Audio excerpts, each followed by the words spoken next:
Mani kauban sa training namo sa fire. Pero ikasubo niya magpaupaw na lang siya kawa nagisi pag-asa daw. Sa man na nabastid man siya. Sa may katambag sa iya. May ka-istorya nga. Oo. Tapos nga nagpaupaw siya. Oo. Kalbo. Oo. Tungod kay para nga way kagunitan. Amaw. Ingkis og sugton siya. Way kagunitan. Way kagunitan pero nasipit dahil siya gihapon siya gihimo nga nagto siya nga wa na kagunitan kay saguan na to diri mo gunit man gihapon. Ako na talunggan. Pero okay. Waagi paglaom. Mo na magpaupaw na lang gid. Sige, biray. Mao na siya. Oh.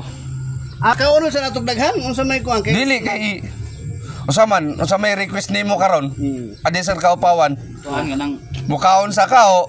Sige, gibirahan naman. sige okay na unya na lang kaon. Unya na lang ng kaon. Luoy sa kya paminaw ng mangulitaw ka unya. Stiron ba no? May pag magpaupaw na lang no. Para puslan man. Dali ram na. Hubo lagi na si ko lagi. Hubo lagi na si. Ay panganli. Ito panganli kay delikado. Si My Labs niya. My Labs. Oo. Ang gilumutan diha wag gilumutan. Oo. Daw no. Delikado diha. Engineer. Kung sa may imo ikasultini nga nagpaupaw naman gini engineer. Ready to fight na. Ready to fight kay unya kay unsam ni wa man nasugta. Wa man sugta. Ano yung mga taong broken hearted? Basta upaw.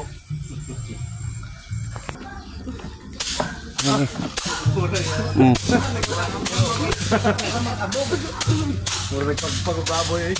Oo. Mga inarmi din. Narmi na, talikod na.